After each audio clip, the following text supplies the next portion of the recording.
Hey guys, how's it going? Hope you're doing well. My name is Crown, and today I'm going to read you some very interesting stories that I hope that you're gonna love. And now, without further ado, let's go!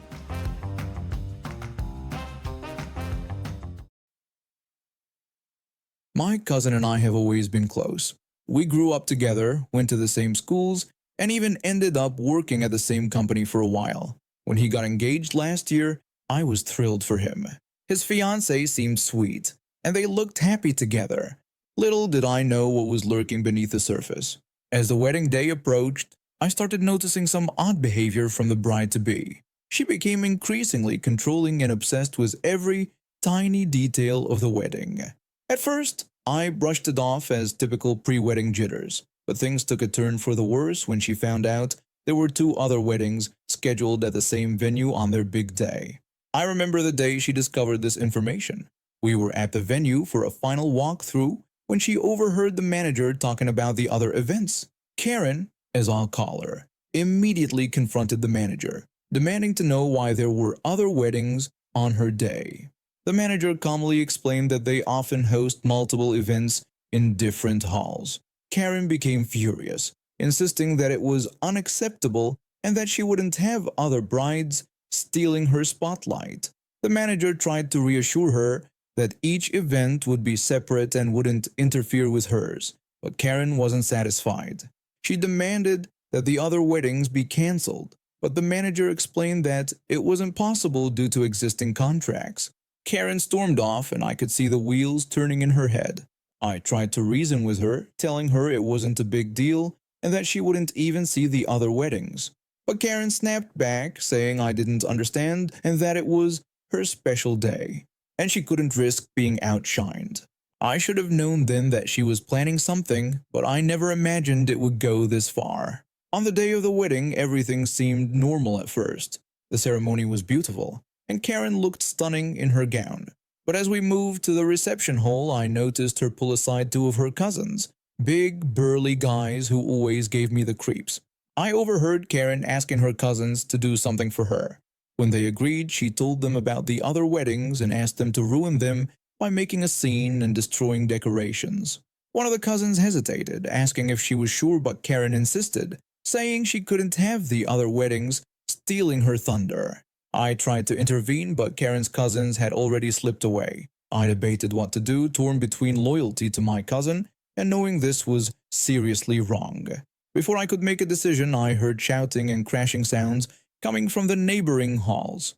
Guests from our wedding started to panic, and chaos ensued. I ran to see what was happening and found Karen's cousins trashing the other receptions, knocking over tables and destroying centerpieces. A security guard tried to stop them, but Karen's cousins challenged him aggressively. The security guards were overwhelmed and someone called the police. When they arrived, Karen's cousins tried to run, but they were quickly caught. I watched in shock as they were handcuffed and led away. When questioned by the police, one of Karen's cousins immediately blamed her, saying she had told them to do it. The police officer looked at me and I knew I had to tell the truth. I nodded, confirming what they'd said. With a heavy heart, I led the officers back to our reception hall. Karen was in the middle of her first dance when the police approached. The music screeched to a halt, and everyone turned to stare. The police officer asked Karen to come with them. Karen was shocked and demanded to know why, insisting it was her wedding day. The officer explained that they had reason to believe she orchestrated the vandalism of two other weddings at the venue. Karen tried to protest, claiming it was ridiculous and that they couldn't arrest her on her wedding day. But they could, and they did, as they led her away in handcuffs, her white dress trailing behind her. My cousin looked devastated, but I knew he'd dodged the bullet in the long run. We learned that Karen had been planning this for weeks. She'd even tried to bribe the venue staff to cancel the other weddings. Her obsession with being the center of attention had ultimately been her downfall. The other couples whose weddings were disrupted pressed charges, and Karen ended up facing serious legal charges. Honestly, I'll never look at weddings the same way again. I've been a nurse at City General Hospital for over a decade now, and I thought I'd seen it all. It was just another busy day at the hospital. I was checking on patients, monitoring vitals, and making sure everything was running smoothly in the transplant ward. We had a big operation coming up, a heart transplant for a young father of 3 who'd been on the waiting list for months. The heart was being flown in from another state, and everyone was on high alert to make sure the procedure went off without a hitch. That's when she showed up. This middle-aged woman came barging in, her face red and puffy, like she'd been crying. At first, I thought she might be a relative of one of our patients, but that was not the case. She walked right up to the nurse's station and slammed her hands on the counter. She demanded to speak to whoever was in charge of the heart transplant happening that day. I tried to calm her down. I introduced myself as the head nurse on duty and asked how I could help her. That's when things went off the rails. She looked me dead in the eye and told me her dog needed that heart, claiming it was an emergency. I blinked. Sure, I'd misheard her. I asked her to clarify if she had indeed said her dog. She confirmed that her precious baby needed a heart transplant, and she had heard we had one coming in that day. She said that she wanted it. I took a deep breath, trying to keep my cool. I apologized and explained that it wasn't possible, as the heart coming in was for a human patient who had been waiting. She cut me off. She exclaimed that she didn't care, insisting that her dog was family and deserved nothing but the best. She told me to find another heart for the person, declaring that her baby needed this one. I tried to explain to her how organ donation works, that you can't just give a human heart to a dog, but she wasn't having any of it. She started getting louder, attracting attention from other staff and patients. She yelled that we didn't understand, claiming her dog was more important than any human. She described her dog as pure and innocent, insisting it deserved to live more than some random person. At this point, security was heading our way. I hoped they'd be able to escort her out, but she had other plans. Somehow, she managed to duck past them and ran into one of the empty transplant rooms. Before we could stop her, she'd barricaded herself inside. She shouted through the door that she wasn't leaving, until we agreed to give her dog the heart. She claimed to be the dog's legal guardian and insisted she had rights. Things just got crazier from there. She started live streaming on her phone, ranting about how the hospital was discriminating against her dog and violating her rights as a pet owner. People online started sharing her video, and soon the hospital was flooded with calls from confused people asking why we wouldn't save an innocent dog's life. Meanwhile, we had a real patient whose life was on the line. The heart was due to arrive any minute, and we couldn't risk any delays. Hospital administration was in a panic, trying to figure out how to handle this without it turning into a PR nightmare. Hours passed, and this woman wouldn't budge. She kept live streaming, making wild claims about how we were probably going to give the heart to some criminal or drug addict instead of her perfect angel of a dog. It was infuriating. Finally, when reasoning failed and we were running out of time, the police had to call in a SWAT team. They managed to break down the door and drag her out, kicking and screaming about how we were all going to hear from her lawyer. As they were taking her away, I asked where her dog was at that moment. She blinked at me like she'd forgotten all about the supposed reason for her tantrum. She replied that the dog was at home, but added that it had looked really sad that morning, so she just knew it needed a new heart. I was speechless. All of this, and her dog wasn't even at a vet or anything, just at home, probably napping on the couch. The police took her away, charged with trespassing, disorderly conduct, and interfering with medical procedures. Last I heard, she was also slapped with a hefty fine for wasting police resources and endangering a patient's life. We managed to get the transplant done just in time. The patient pulled through and his family was overjoyed. It was a close call though, all because some entitled woman thought her dog's imaginary heart problem was more important than a human life.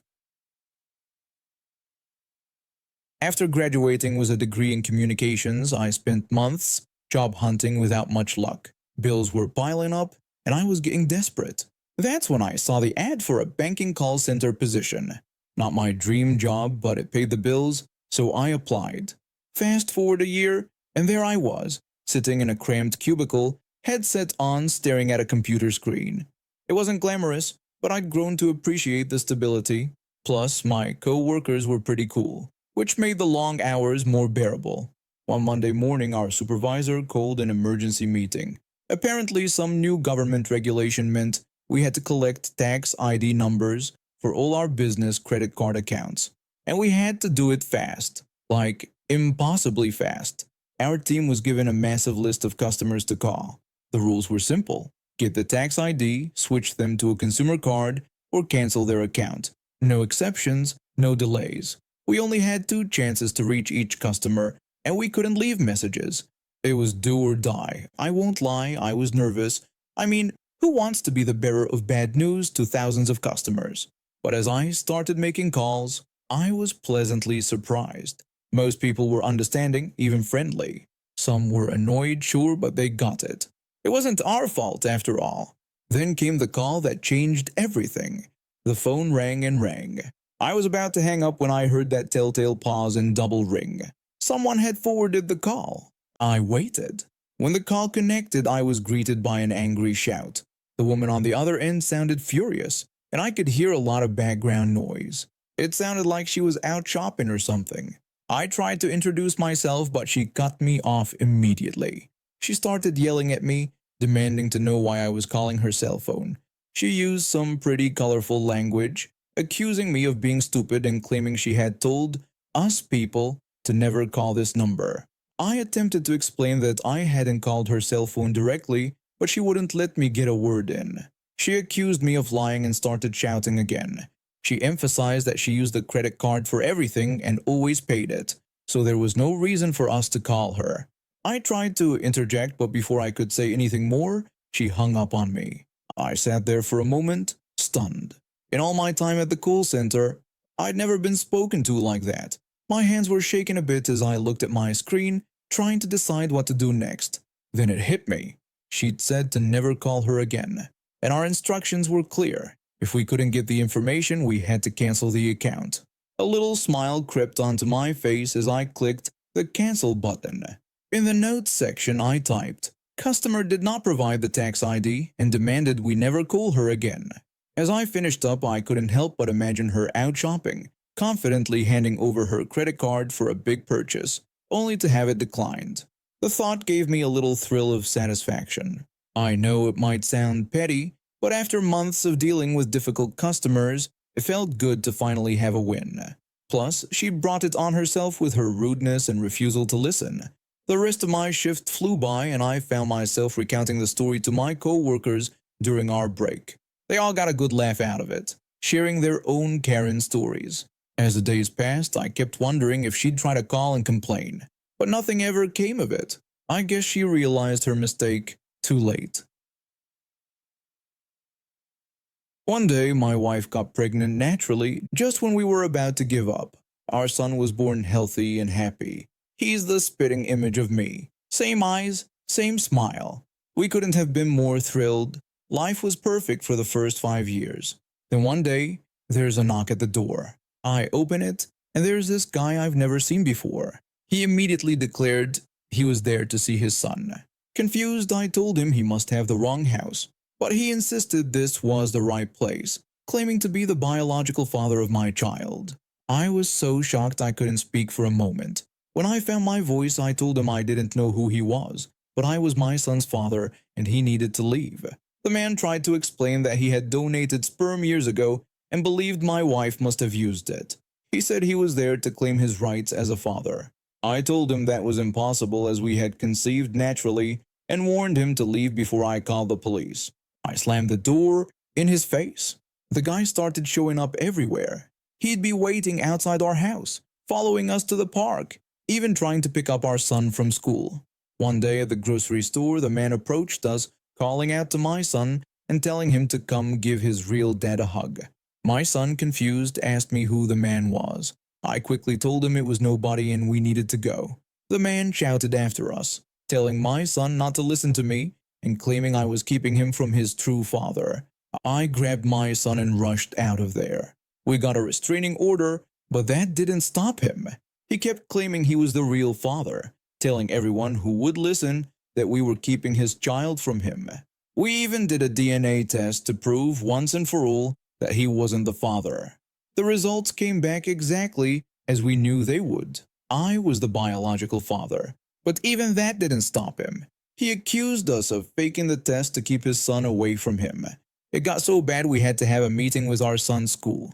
The principal informed us that a man claiming to be our son's biological father had been trying to pick him up.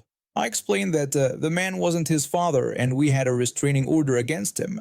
I asked him not to let him anywhere near our son.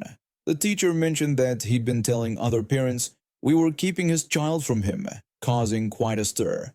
My wife assured them none of it was true and that we had DNA proof I was the father. We thought things couldn't get any worse, but then he started demanding child support. He confronted us, insisting he wanted to see his son and that we owed him for all the years of child support he hadn't paid. I told him he was insane, that he wasn't the father and had never paid a cent for our son. He threatened to take us to court. True to his word, he tried to take us to court. Thankfully, the judge took one look at our evidence and threw the case out, but that still didn't stop him. The final straw came when he showed up at my son's birthday party at the local park. He loudly wished my son a happy birthday, calling himself Daddy. My son told him to go away, stating that he wasn't his dad. The man accused us of brainwashing my son. He tried to grab my son. That's when I lost it. I punched him square in the face. He fell back, shocked. I yelled at him to stay away from my family. He got up and charged at me, screaming about how he was going to take his son back. That's when the police, who we'd called as soon as we saw him, arrived. The police officer informed the man he was under arrest for violating a restraining order and attempted kidnapping. As they were putting him in handcuffs, he was still yelling. He protested that they couldn't do this, insisting that it was his son and he had rights. The officer advised him he had the right to remain silent and suggested he use it. They took him away, and we haven't seen him since. We later found out he had a history of mental health issues and had done this to other families before. It was a nightmare while it lasted, but it brought our family closer together. My son knows who his real father is, and no crazy stranger can change that. We're just glad it's over, and we can move on with our lives in peace. And now we have reached the end of today's stories. Thank you for watching, and see you next time.